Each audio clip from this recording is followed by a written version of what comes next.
Alright guys, welcome back to the channel. Today we're going to talk about some A&N fittings. Now, these fittings are used everywhere anymore. Pro touring cars, show cars, classic cars, regular, sometimes even your daily driving, depending on what they're doing. Because of fuel injection systems, because they hold up. Now, one thing I get a lot of questions on is, how in the world do I put this freaking fitting on without stabbing myself to death of trying to put this fitting together? Well, I'm going to go over that today. Your lucky day. Right here, if you notice that the end of my hose where I've already cut it, there is some yellow tape on there. Okay, all that is just painter's tape. Do not use electrical tape. Don't. The reason is because when you go to cut it with your cutoff wheel, the heat that comes off of it actually just unravels the tape. So we just use the painter's tape and it stays together like it's supposed to. Now, when I go to put my fittings together down there at the store where I work at Performance Products here in Knoxville, is I will leave the tape on there and I will put the fitting directly over it, okay? But instead of sitting there trying to do this by hand, okay, just to try and press it on there, it's still a pain. I don't know, I'll get to that and get ready to right now. Is we sell these blocks, and if you have a vise or just even get you a vise, I mean, if you're a car builder, you're going to probably have a vise anyway, even a small one, is to get you a set of these blocks. They're made out of aluminum, and they are made for the A&N fittings to hold them in place, okay?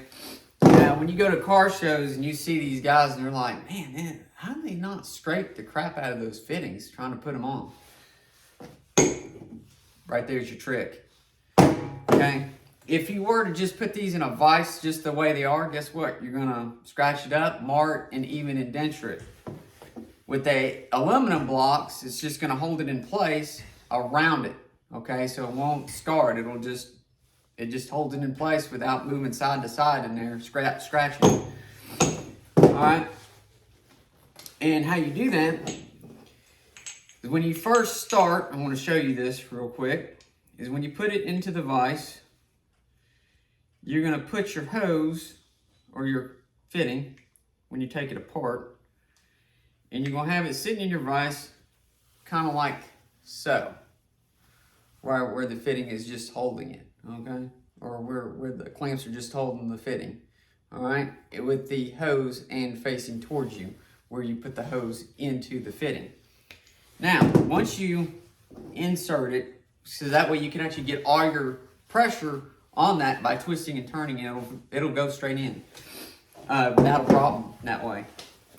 Now, once you get that done, you want to make sure it's all the way down to where the beginning of the threads are on the inside of the fitting. Okay, where it's flush inside. That's right where you want it. Next, take it back out of the jaws, flip it back around where you're getting ready to put your piece and screw it in. All right, and you want to go all the way down flush. Now, make sure you do put tool oil on the threads and on the hose side. Okay, right where your fitting goes in, okay? Make sure you put tool oil on both sides. It allows it to go in a lot easier, all right? Now, get it all the way down to the end, and I usually can have a fitting put together in like 3 minutes. 3 to 5 minutes, I can have the hose end put on, no problem. That's from cutting, start to finish. Be done with it. Now, what we sell is a RH down at our store. It's an RH fitting, Red Horse, for A&N. Now, I want to show you guys a little trick. If you're wanting to try and do the red and black, just buy the blue and red fitting, and then just buy the solid black. And the ends, they're the same. They work together. So that way you can get your red and black fitting like I do for my vehicle. I know it's a little bit more expensive. You can get hose kits on Amazon, which I'll have the links down below. That's already red and black with the hose. And I just hit myself in the face with that. Anyway, a little bit of comedy in this. It'll be all right.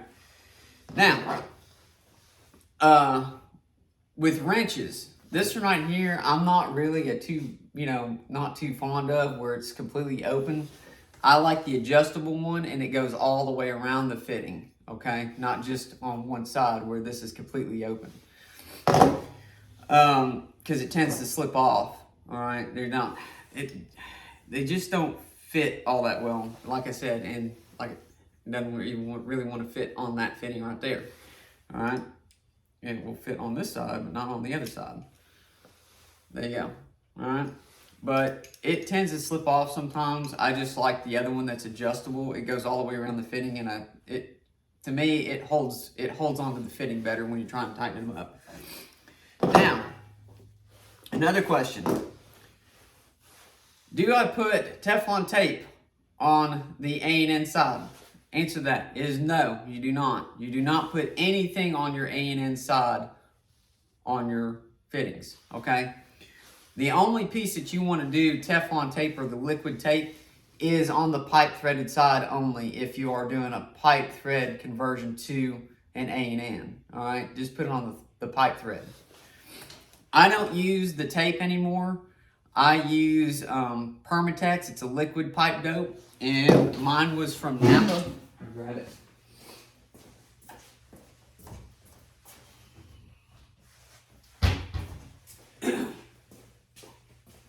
Right there.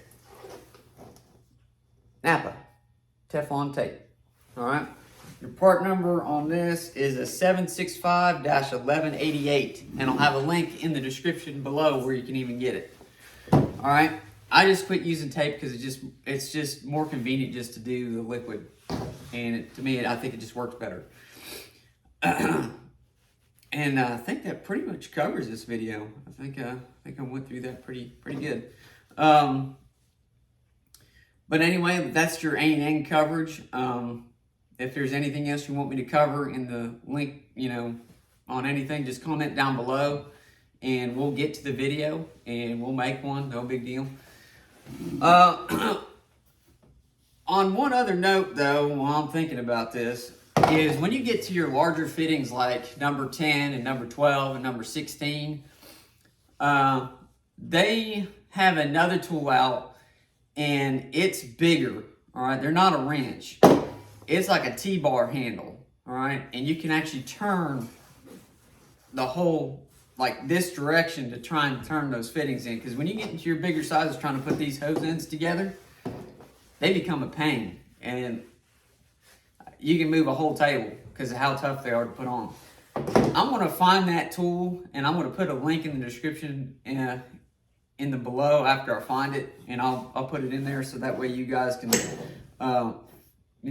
make it easier on you trying to put those fittings together, because your larger sizes are harder. Especially your racers and your dirt track cars, they use number 10, number 12, and number 16 a lot. And so you guys probably need that tool instead of just doing it with your handheld. Now, another thing, I forgot to mention this too in this video. You can use a metric socket to put these on with and everything, but try and use the aluminum ones, because if you use a straight steel, you will mar them up. That's why they make the A&Ns out of aluminum, to keep them from getting cut up, scraped up, and stripped. Just make sure you use the aluminum ones. It'd be a lot better. All right, guys, that's it for this video. If you need anything else on this, you just comment down below. If you live around the Knoxville area, or close enough where you can drive to us, you just come and see me, and I can help you put the fittings on for you at the store. I think we charge like $5 per fitting to put them on. But I'll be happy to do it for you. But that's it for this video, guys. You just take it easy. If you need anything, just let me know. See ya on the next one.